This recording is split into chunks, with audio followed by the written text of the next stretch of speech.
jaga bangsa. Perawat Indonesia bersama kita, menyapita mereka semua. Perawat Indonesia bersama kita, mengabdi untuk sehat menuju masa depan cerah.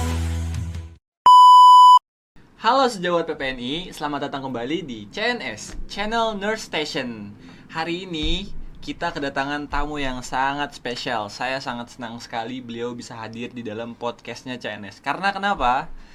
Topik yang hari ini bakal kita bahas itu bisa dibilang sensitif dan sangat menarik untuk dikupas tuntas di meja CNS hari ini. Kita langsung sambut aja Bapak Effendi Kasim ya, dari Badan Bantuan Hukum PPNI. Selamat datang Pak di podcast CNS. Apa kabar hari ini? Alhamdulillah baik. Sehat ya, alhamdulillah sehat. Oke. Sebelumnya terima kasih banget Pak udah nyempetin waktu untuk bisa hadir. Yang seperti kita tahu nih, saya nelponin tuh dari beberapa waktu yang lalu kan, komunikasi sama beliau, tapi sibuk banget, super sibuk banget. Ya Mas, nanti saya mampir ke sana. Ya gitu deh pokoknya. Ya kita hari ini sarapannya di Jakarta, besok di Bali kayak gitu. Asik. Iya nggak Mas? Iya, oke. Oke. Jadi nih Mas, tujuan saya ngundang Pak Ahmad Effendi Kasim ini dengan banyaknya pertanyaan-pertanyaan di luar sana. Ya. Nah, berikut ada beberapa pertanyaan yang mau kita sampaikan ini. Ini berdasarkan pertanyaan teman-teman di sana dan diri saya sendiri juga. Saya juga penasaran gitu sama pertanyaannya. Yang pertama, apa sih Pak peran dari Badan Bantuan Hukum PPNI dan sejak kapan lahirnya? Oke, Silakan Pak Ahmad Effendi. baik. Oke. Jadi soal Badan Bantuan Hukum di PPNI ini lahir sejak tahun 2018. Baik. Lahirnya Badan Bantuan Hukum PPNI ini menjawab keresahan daripada rekan-rekan sejawat perawat Indonesia. Baik. Karena sebelum tahun 2018 itu banyak sekali perawat-perawat itu yang berhadapan dengan hukum Baik. tanpa adanya suatu wadah yang menaungi atau melakukan pembelaan. Oke. Termasuk di Fasiankesnya sendiri atau fasilitas layanan kesehatan tempat dia bekerja, itu sangat jarang untuk melakukan pembelaan terhadap perawat ketika ada persoalan atau ketika ada dugaan tindak pidana kesehatan yang dilakukan. Baik. Itu sejak tahun 2018. Dalam berjalan BBH ini, peran yang paling utama dari BBH ini adalah yang pertama adalah pelindungan terhadap anggota PPNI. Oke. Jadi memang perawat itu harus berorganisasi, yaitu di PPNI, organisasi profesi. Oke. Organisasi profesi perawat. Kemudian yang kedua adalah pelindungan terhadap organisasinya sendiri, Oke. yaitu PPNI sendiri. Oke. Contoh misalnya PPNI kan dia bentuknya adalah bentuk perkumpulan. Ya, bentuk perkumpulan cuma satu dia. Oke. Jadi punya 34 cabang di provinsi, kemudian 514 kabupaten kota, Oke. kemudian sampai ke tingkat Fasiankes kurang lebih ada 6.000 perwakilan di komisariat. Baik. Nah, secara struktur inilah yang kemudian itu menjadi tupoksi daripada BBH itu untuk melakukan pelindungan dua objeknya, Oke. yaitu satu organisasinya itu sendiri, kemudian juga anggota PPNI itu sendiri. Baik. Memang banyak perawat, tetapi kalau tidak masuk dalam anggota PPNI, itu kemungkinan besar itu tidak dilakukan pembelaan. Tetapi sebelum lahirnya Undang-Undang 17 tahun 2023, Oke. itu perawat itu wajib masuk di organisasi profesi. Oke. Ya. Kurang lebih seperti itu Oke. perjalanan lahir awalnya terkait tentang keresahan daripada perawat, kemudian terorganisir melalui organisasi profesi, kemudian objeknya itu dua, yaitu organisasinya itu sendiri, Oke. kemudian anggotanya. Oke. Ya. Nah, buat teman-teman semua, itu dia jawaban dari pertanyaan nomor 1 tadi yang kita sampaikan. Itu berdasarkan pertanyaan teman-teman di luar sana dan pribadi saya sendiri kayak gitu. Oke, kita lanjut ke poin nomor kedua Pak Ahmad Effendi ya. Poin nomor kedua pertanyaan saya adalah konteks hukum hari ini tentang perubahan peraturan atau regulasi yang dibuat oleh pemerintah. Oh, oke. Ya, tadi Silakan Pak Ahmad Effendi. soal perubahan atau konteks perkembangan hukum khususnya di bidang kesehatan hari ini, Memang sebelumnya itu perawat itu dia diatur oleh sebuah undang-undang, Oke. yaitu Undang-Undang Nomor 38 Tahun 2014 tentang keperawatan. Jadi perjuangan Undang-Undang Keperawatan di tahun 2004 itu perjuangan panjang sejak terbentuknya organisasi PP ini sejak tahun 1975, Oke. 1974.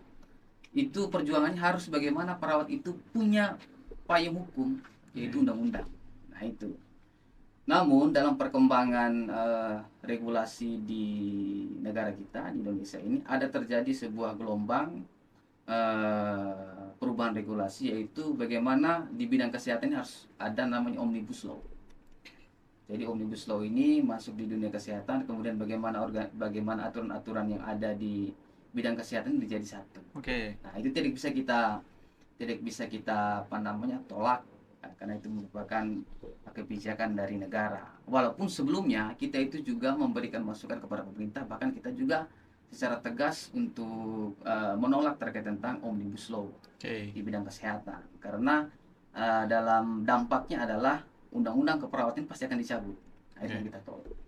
Nah, dalam konteks hari ini khususnya di Badan Bantuan Hukum sendiri, terkait dengan perubahan ini kita juga akan melakukan perubahan internal di tubuh PP ini sendiri, terutama di Badan Bantuan Hukum ini, bagaimana melihat regulasi atau akses terhadap bantuan hukum itu Oke. bagi perawat. Oke. Jadi kita akan melakukan perubahan juga terkait dengan bentuk bagaimana pembelaan dan lain sebagainya. Oke. Walaupun sebenarnya BBH ini itu dia sudah terpola bagaimana melakukan pelindungan terhadap anggota maupun organisasi. Oke. Tetapi karena perubahan ini kita akan melihat lagi konteks bagaimana keterhubungan akses bantuan hukum itu, perawat terhadap fasilitas layanan kesehatannya, perawat terhadap organisasi profesinya, dan perawat terhadap pemerintah. Oke. Baik pemerintah pusat, pemerintah daerah, maupun pemerintah daerah kabupaten kota. Itu akan kita lihat dan kita akan terus melakukan kajian, Oke. kemudian melakukan kritik terhadap beberapa kebijakan-kebijakan pemerintah yang secara khusus itu merugikan tenaga perawat. Oke. Nah, itu. Tapi ini kita akan terus berjalan karena di perubahan sekarang ini juga undang-undang kesehatan yang baru, yaitu Undang-Undang 17 tahun 2023. Kemudian sudah terbit juga peraturan pemerintahnya, peraturan pemerintah nomor 28 tahun 2024. Sekarang ini lagi proses public hearing untuk pembentukan terkait tentang rancangan peraturan Menteri Kesehatan. Oke. Nah, jadi kita soal bantuan hukum ini kita juga masih menunggu rancangan teknisnya di peraturan Menteri Kesehatan. Sekarang Oke. kita di Badan Bantuan Hukum sendiri juga sambil menunggu kebijakan yang terbaru dan terus juga memberikan masukan kepada pemerintah. Oke. Karena kita sejak tahun 2018 itu sudah melakukan pembelaan atau pelindungan hukum terhadap perawat. Ya, Oke. kurang lebih seperti itulah soal kebijakan perubahan terhadap regulasi hari ini. Oke. Nah, kalau barusan Pak Effendi bilang kebijakan dan regulasi sudah terjadi dan sudah diubah, Ya. itu benar-benar sudah ketok palu. Ya, udah. Berarti di Sudah. belakang itu ada semua perawat dan semua yang memperjuangkan merasakan dampaknya. Ya. Dampaknya apa, Pak? Jadi sebenarnya ketika perubahan regulasi ini, terutama bagi perawat ya, dampaknya pertama satu, undang-undang keperawatan itu dicabut. Oke. Jadi secara substansial, ketika undang-undang keperawatan itu dicabut, berarti kewenangan, kemudian praktik keperawatan, pelayanan keperawatan juga itu normanya tidak jelas lagi di undang-undang yang baru ini. Oke. Jadi, contoh misalnya, kalau di undang-undang keperawatan sebelumnya itu menjelaskan bagaimana sih praktik keperawatan, bagaimana sih pelayanan keperawatan, itu dijelaskan. Apa yang dimaksud dengan praktik keperawatan, apa yang dimaksud dengan pelayanan keperawatan, bagaimana metodenya dan lain sebagainya. Nah, karena Omnibus Law yang tergabung di Undang-Undang 17 tahun 2023 ini, norma-norma khusus keperawatan itu tidak ada. Jadi dampaknya itu secara substansi norma itu sudah tidak ada lagi. Jadi berlaku umum sekarang. Oke. Jadi cuma pelayanan kesehatan, pelayanan tenaga medis dan tenaga kesehatan. Jadi diumumkan semua. Nah, itu yang kemudian kita akan tunggu lagi peraturan teknisnya soal rancangan peraturan Menteri Kesehatan, bahkan sampai ada namanya rancangan sekarang itu KMK, Oke. Keputusan Menteri Kesehatan. Jadi kita belum tahu bagaimana konteks teknisnya, apakah nanti pelayanan keperawatan, praktik keperawatan masuk di dua regulasi yang akan dibuat oleh pemerintah atau tidak.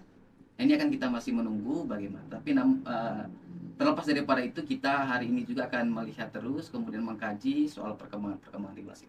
Kalau dampak secara substansi itu sangat sangat besar, Sangat besar. sangat besar. Sangat berdampak. Sangat berdampak kepada tenaga perawat, terutama soal pelindungan hukum ini. Walaupun di Undang-Undang Kesehatan ini secara umum pelindungan hukum itu sudah sama dengan sebelumnya, hanya metode kemudian juga teknisnya itu yang lebih diperkuat. Tetapi norma keperawatan sendiri sudah tidak ada, sudah melebur menjadi tenaga kesehatan. Oke, berarti jelas banget di situ teman-teman ya bahwa dengan perubahan regulasi atau peraturan yang dibuat oleh pemerintah itu sangat-sangat berdampak bagi teman-teman perawat kita gitu. Dan harus banget kita bilang say thank you atau bilang terima kasih banyak untuk mereka yang sudah membantu memperjuangkan hak-hak para perawat di Indonesia. Salah satunya ada Pak Effendi, Ya. Pak Ahmad Effendi Kasim di sini. Oke Pak, lanjut kita ke poin nomor 3. Apa sih Pak harapannya Bapak dan rencana dari BBH untuk melindungi serta memajukan bidang perawat di Indonesia? Silakan. Oke, kalau dari segi harapan khususnya dalam isu bantuan hukum atau pelindungan hukum, Oke. jadi di perkembangan hari ini kita akan melakukan perubahan terhadap pola-pola kerja Badan Bantuan Hukum yang sebelumnya itu kita lebih kepada pelindungan terhadap represif istilahnya. Jadi ada dua bentuk pelindungan hukum itu, satu bentuknya adalah preventif, yang kedua adalah represif. Represif itu misalnya perawat tiba-tiba dilapor ke polisi dalam dugaan tindak pidana kesehatan, kemudian diperiksa polisi dan sebagainya. Itu yang selama ini dari sejak tahun 2018 kita lebih banyak menangani perkara-perkara perawat yang berhadapan dengan hukum. Oke. Kemudian juga soal preventifnya kita juga sudah melakukan sosialisasi bagaimana soal perkembangan hukum, bagaimana undang-undang keperawatan sebelumnya, bagaimana harus mematuhi soal standar pelayanan, standar profesi, standar prosedur operasional. Itu juga sudah kita lakukan melalui seminar, workshop, pelatihan dan lain-lain. Oke. Tapi dengan perkembangan hukum hari ini di bidang kesehatan, kita akan melakukan lagi lebih masif lagi soal perlindungan preventifnya. Nah, ini kita akan coba kolaborasi juga dengan beberapa badan kelengkapan lainnya di kubu BPNI sendiri. Nah, di BPNI sendiri ini juga secara struktur juga ada juga badan kelengkapan, kemudian juga ada ikatan himpunan. Nah, ini yang kemudian kita akan ke depannya secara bersama-sama untuk meningkatkan kompetensi, kemudian juga melakukan mengkritisi soal standar-standar yang akan terbit nanti, seperti sebelumnya yang saya sampaikan bahwa akan ada namanya rancangan peraturan Menteri Kesehatan, kemudian ke MK dan lain sebagainya. Ini kemudian akan kita memberikan masukan kepada pemerintah. Oke. Nah, ini sih harapan kita ke depan bahwa pelindungan itu pelindungannya integratif. Oke. Integratif itu ada kolaborasi. Jadi pemerintah juga tidak bisa sendiri untuk melakukan pelindungan itu tanpa organisasi-organisasi lain. Oke. Jadi saya kira saya kira harusnya ke depan itu integratif, kita melakukan pelindungan. Jadi pemerintah tidak bisa sendiri. Oke. Contoh pengalaman kita di BBH sejak tahun 2018 itu.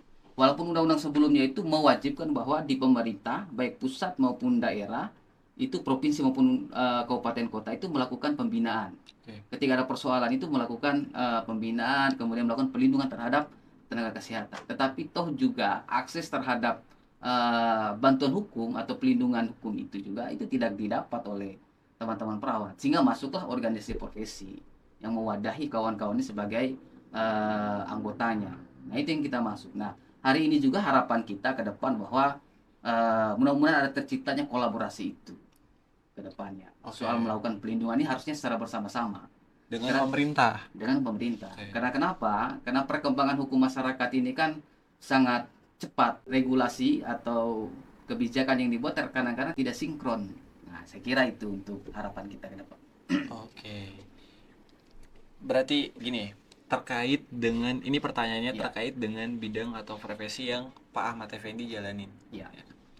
Ada nggak Pak sejauh ini kasus yang pernah Bapak tangani yang menurut Bapak itu cukup berat kasusnya? Jika tidak ada pun kasus apa saja lah yang boleh kita ceritakan di sini untuk teman-teman bisa dengar Ya. mungkin. Silakan Pak. Kalau kasus yang paling yang agak kita perhatian lebih ya, itu pada tahun 2019. Oke. Itu ada dua kejadian, tahun 2019, tahun 2020 ada dua kejadian di Provinsi Lampung, khususnya di Kota Bumi, Lampung Utara. Itu ada dugaan tindak pidana yang dilakukan, dugaan tindak pidana oleh seorang perawat. Oke.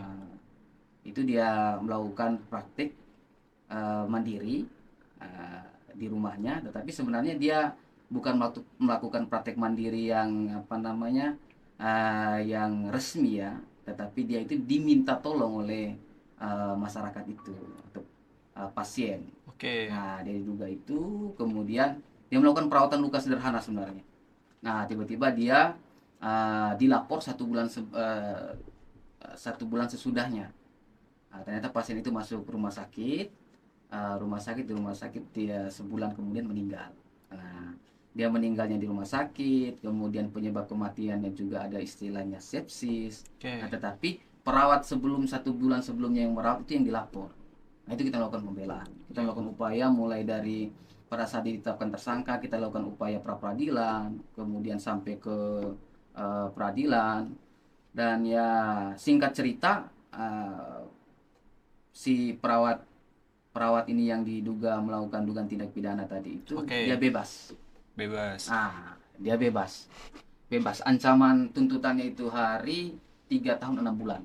Oke. Jadi dia bebas dari tuntutan 3 tahun 6 bulan. Tetapi dia diputus bahwa dia didenda karena denda administrasi, karena dia tidak tidak memiliki surat izin praktik mandiri. Oke. Nah, padahal faktanya dia itu cuma diminta untuk membantu Oleh pasien, masyarakat. masyarakat Oke. sendiri yang meminta. Oke. Nah, itu kira-kira itu singkat ceritanya. Jadi Kalau mau dicerita dari awal sampai akhir ini panjang nih. panjang. Ya, Jadi nanti di mungkin situ di sesi berikutnya. salah persepsi mungkin. Ya, di situ artinya karena perkembangan hukum masyarakat itu besar ya, mungkin tinggal cari searching dugaan malpraktik dan muncullah, kemudian juga ada pemahaman istilah dan lain faktanya tidak boleh jadi ada pihak-pihak ketiga yang kemudian memberikan nasihat dan lain sebagainya sehingga perkara itu naik. Oke. Nah, situlah peran BBH pada saat itu. Oke. Nah, secara bersamaan juga ada juga kejadian di Aceh, Miolabo. Itu bersamaan juga. Tetapi sekali lagi bahwa itu kita selalu, kalau di Aceh itu kita terlambat, tidak mendampingi dari awal. Tiba-tiba perawatnya udah ditahan. Oke. Nah, perawat ditahan, kemudian turun tim BBH untuk melakukan penangguhan penahanan bersama-sama dengan teman-teman PP ini di wilayah Provinsi Aceh, kemudian di kabupaten. Oke. Nah, itu artinya kita kerjanya kerja struktural kalau mulai dari PP ini, karena Baik. basisnya itu adalah BBHI sebagai badan kelengkapan. Baik. Nah, secara struktur itu PP ini pusat, PP ini wilayah, PP ini kabupaten kota, dan komisariat. Komisariat itu adalah Fasiankes, Baik. rumah sakit, kemudian di puskesmas, Baik. di klinik dan lain-lain. Nah, saya kira itu dua kasus awal itu yang sangat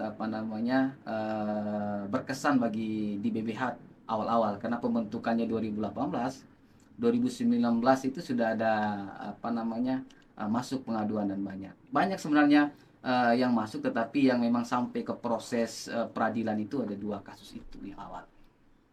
Oke. Kurang lebih begitu, Mas Agi. Siap. Oke Mas, terakhir nih. Ini cukup menarik dan unik, dan ini jadi banyak pertanyaan Ya. teman-teman di luar sana kayak gitu. Katanya BBH melakukan membantu para perawat secara gratis. Ya. Coba Mas boleh jelasin. Oh iya.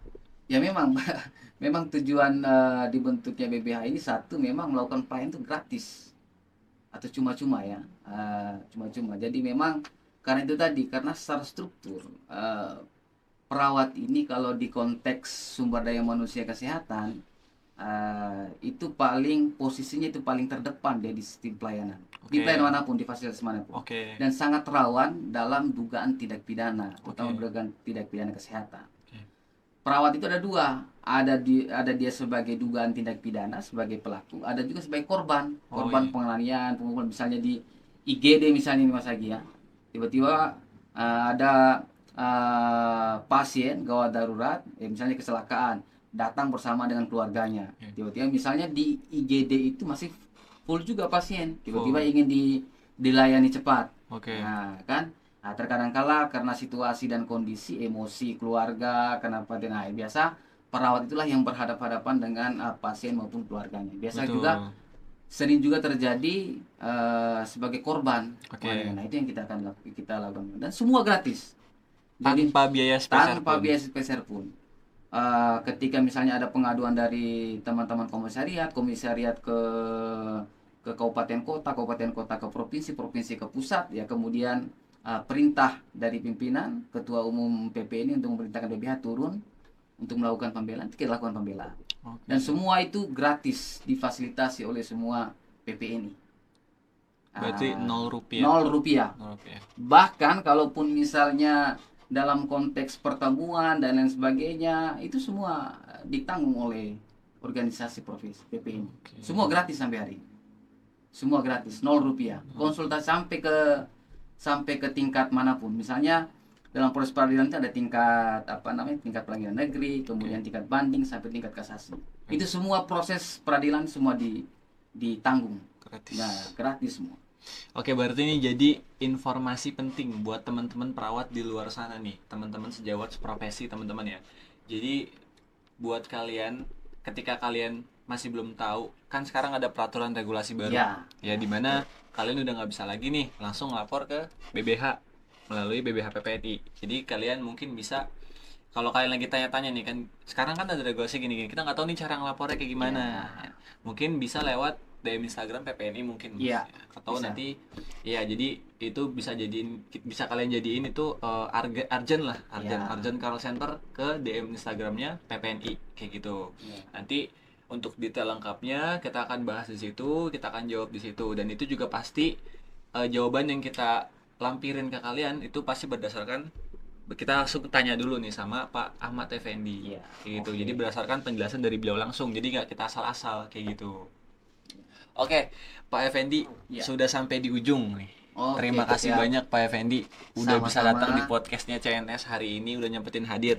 Semoga next time adanya hal-hal baru nih, adanya Siap. sesuatu yang unik bisa hadir lagi ke sini. Oke, Barangkali nanti siap. ke depannya lagi pas hadir ke sini lagi Pak Ahmad Effendi bisa ceritain soal ada lagi kasus terbaru yang berat gitu. Kan Iya. menarik, seru untuk diceritakan di Iya. dalam podcastnya CNS. Oke. Kayak gitu. Ya, baik, Oke. Mas Agi.